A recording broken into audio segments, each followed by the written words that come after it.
بسم اللہ الرحمن الرحیم۔ میرے چینل پر خوش آمدید۔ کہانی کا آغاز کرتے ہیں۔ نامساعد حالات کے باوجود علیم اور سلیم آج اس قابل ہو گئے تھے کہ اب ایک پرسکون اور آرام دہ زندگی گزار سکیں۔ ان کی اس کامیابی کا وسیلہ اللہ تعالیٰ نے ان کی ماں کو بنایا تھا، جس نے انتہائی برے حالات کے باوجود خود تنہا محنت کر کے نہ صرف ان کی پرورش کی تھی بلکہ انہیں پڑھایا لکھایا بھی تھا۔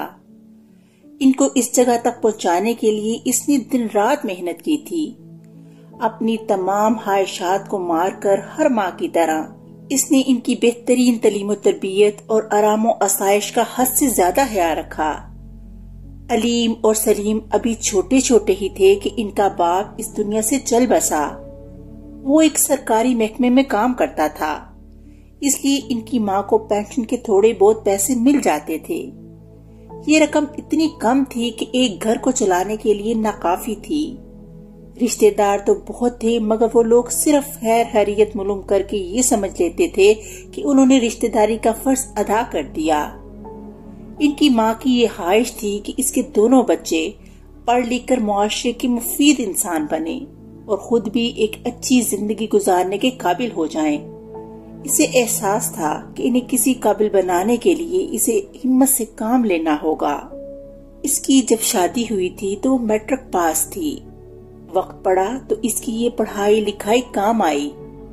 اس نے گھر میں چھوٹے بچوں کا ٹیوشن سینٹر کھول لیا۔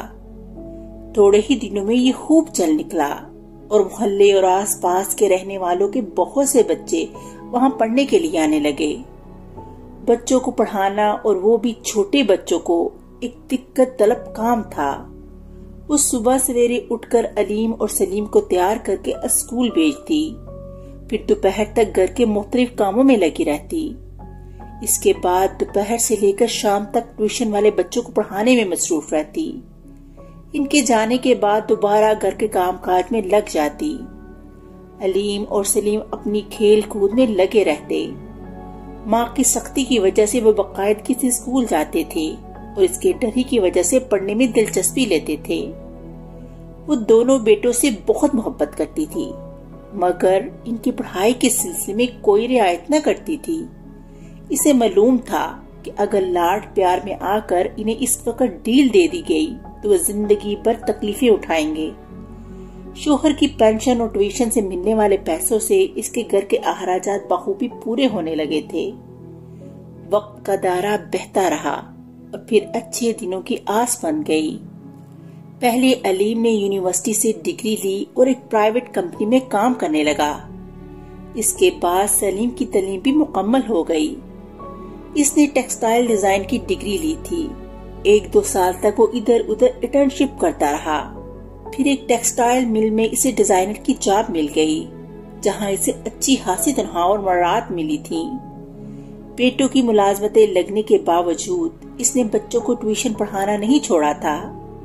حالانکہ وہ اصرار کرتے تھے کہ اب وہ اپنا ٹیوشن سینٹر بند کر کے آرام کرے، مگر تعلیم دینے کو وہ نیک کام سمجھتی تھی اور یہ سوچ کر خوش ہوتی تھی کہ جب یہ بچے پڑھ لکھ کر کسی قابل ہو جائیں گے تو ان کی کامیابی میں اس کا بھی تھوڑا بہت حصہ ہوگا۔ کسی زمانے میں اس کے شوہر نے 2 پلاٹ لے کر ڈال دیے تھے۔ اس وقت یہ پلاٹ آبادی سے میلوں دور کے فاصلے پر تھے، اس لیے کم پیسوں میں مل گئے تھے۔ ان کا باپ تو چاہتا تھا کہ یہ پلاٹ اس کی بیوی کے نام ہو، مگر اس کے کہنے پر اس نے انہیں اپنے بیٹوں کے نام کر دیا تھا۔ اب وہاں بھی آبادی ہو گئی تھی۔ حالات ٹھیک ہوئے تو دونوں بھائیوں نے ماں کے کہنے پر ان کی تعمیر بھی شروع کروا دی۔ ماں کا خیال تھا کہ گھر بن جائیں تو پھر وہ ان کی شادی کر دے گی۔ ہر ماں کی طرح اس کا بھی یہ ارمان تھا کہ اس کی چاند جیسی بہویں آ جائیں۔ اس نے اپنی ملنے جلنے والوں میں 2 لڑکیاں بھی ڈھونڈ لی تھیں۔ دونوں لڑکیاں شکل و صورت کی بہت اچھی تھیں۔ علیم اور سلیم کے نئے گھر بن کر تیار ہو گئے تھے۔ ان کا موجودہ مکان جس میں وہ برسوں سے رہتے تھے وہ بہت چھوٹا تھا۔ اب اس کے چھوڑنے کا وقت آ گیا تھا۔ دونوں بھائیوں نے یہ فیصلہ کیا تھا کہ اب اس مکان کو بیچ دیں گے۔ اس گھر میں علیم اور سلیم چھوٹے سے بڑے ہوئے تھے اور انہیں اس سے ایک خاص محبت ہو گئی تھی۔ اس کے فروغت ہو جانے کے خیال ہی سے انہیں دکھ کا احساس ہو رہا تھا۔ ایک روز اسی سلسلے میں ایک بیٹھک ہوئی۔ فیصلہ یہ کیا گیا کہ جلد سے جلد اس گھر کا سودا ہو جائے تو اچھا ہے۔ اس رات ان کی ماں سونے کے لیے لیٹی تو اپنے مرحوم شوہر کو یاد کر کے اس کی آنکھوں میں آنسو آ گئے۔ اگر وہ زندہ ہوتا تو اس کی طرح وہ بھی بیٹوں کی کامیابی پر پھولے نہ سماتا۔ ان کے نئے تمیز شدہ گھروں کو دیکھ کر بہت خوشی ہوتی۔ اگلے روز ناشتے پر اس نے محسوس کیا کہ دونوں بھائی ایک دوسرے سے کچھ کھچے کھچے سے ہیں۔ خلاف توقع انہوں نے ایک دوسرے سے کوئی ہنسی مذاق بھی نہیں کیا۔ دونوں نے خاموشی سے ناشتہ کیا اور اپنے اپنے کاموں پر چلے گئے۔ شام کو جب وہ گھر آئے تب بھی ان کے رویے پہلے کی طرح نہیں تھے۔ ایک اپنا لیپ ٹاپ کھول کر بیٹھ گیا، دوسرا ٹی وی دیکھنے لگا۔ وہ اس صورتحال سے پریشان ہو گئی تھی۔ اس نے سوچا کہ کھانے کے بعد وہ ان سے بات کرے گی اور پوچھے گی کہ دونوں میں کسی بات پر تکرار تو نہیں ہوئی۔ اسے یاد آیا کہ رات کو وہ دونوں اپنے کمرے میں بیٹھے تیز تیز آوازوں میں ایک دوسرے سے باتیں کر رہے تھے۔ وہ باورچی خانے میں تھی اور کھانا پکانے کی تیاری کر رہی تھی کہ اچانک اس کے کانوں میں سلیم کی دبی دبی سی آواز آئی، بھائی صاحب، رات والی تلخ کلامی پر مجھے بہت افسوس ہے۔ آپ بڑے ہیں، بڑا بھائی باپ جیسا ہوتا ہے۔ امید ہے کہ آپ مجھے معاف کر دیں گے۔ امی والے مسئلے پر ہمارا بحث کرنا اور لڑنا جھگڑنا مناسب نہیں۔ اب آپ کی تجویز مجھے معقول لگ رہی ہے کہ قرآن اندازی سے یہ فیصلہ کر لیا جائے کہ امی کس کے ساتھ رہیں گی۔ سلیم کی یہ بات سن کر وہ دم مخود رہ گئی۔ ان کے آپس کی کھچاؤ کا سبب وہ خود تھی۔ شاید وہ یہ فیصلہ نہیں کر پا رہے تھے کہ ماں کون اپنے پاس رکھے گا۔ اس نے تو یہ بات سوچی ہی نہیں تھی کہ اس کے گھر سے چلے جانے کے بعد وہ کہاں رہے گی۔ وہ تو اس خوشی میں مگن تھی کہ اس کے بیٹوں کے گھر بس جائیں گے اور جلد وہ ان کی شادی کر دے گی۔ اب وہ دونوں پہلے کی طرح اس کے محتاج نہیں تھے، وہ بااختیار ہو گئے تھے۔ وہ کس کے ساتھ رہے گی یہ فیصلہ کرنا اس کے ہاتھ میں نہیں تھا۔ اب یہ ان دونوں کی مرضی پر منحصر تھا کہ کون اس کو اپنے ساتھ رکھے گا۔ سلیم کی باتوں سے اس نے اندازہ لگایا تھا کہ یہ مسئلہ الجھ گیا ہے اور نوبت قرآن اندازی تک پہنچ گئی ہے۔ اسے اپنے محلے کی وہ بوڑھی عورتیں یاد آ گئیں جو اٹھتی تو منہ اندھیرے تھی مگر ناشتہ انہیں سب سے آخر میں ملتا تھا۔ گھر کے سب لوگ اپنی اپنی مصروفیات میں گم رہتے تھے اور وہ دن بھر گھروں سے باہر چبوتروں پر بیٹھ کر آتے جاتے لوگوں اور آس پاس کھیلتے بچوں کو دیکھ کر اپنا دل بہلاتی تھیں یا پھر گھر میں پلی مرغیوں کی دیکھ بھال کرتی تھیں۔ یہ بوڑھی عورتیں خود ہی بیمار پڑتی تھیں اور خود ہی ٹھیک ہو جاتی تھیں۔ ان کے جوان بچوں کے پاس اتنا وقت ہی نہ تھا کہ وہ 2 گھڑی ان کے پاس بیٹھ کر ان کا حال احوال معلوم کر سکیں اور ان کی دلچسپیوں کی باتیں کریں۔ ان ماؤں نے بچپن میں اور پھر ان کے بااختیار ہونے تک کبھی بھی انہیں تنہا نہیں چھوڑا تھا۔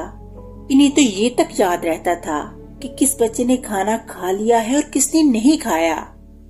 ان کے گھر کے اور اسکول کے کپڑوں کا، رات کو ان کے صاف ستھرے بستر بچھانے کا، غربت کے باوجود ہر روز کے جیب خرچ کا اور اسی قسم کی بیسیوں باتوں کا وہ خود ہی خیال رکھتی تھیں اور بغیر کسی کے کہے یہ تمام کام روزانہ پابندی سے سر انجام دیتی تھیں۔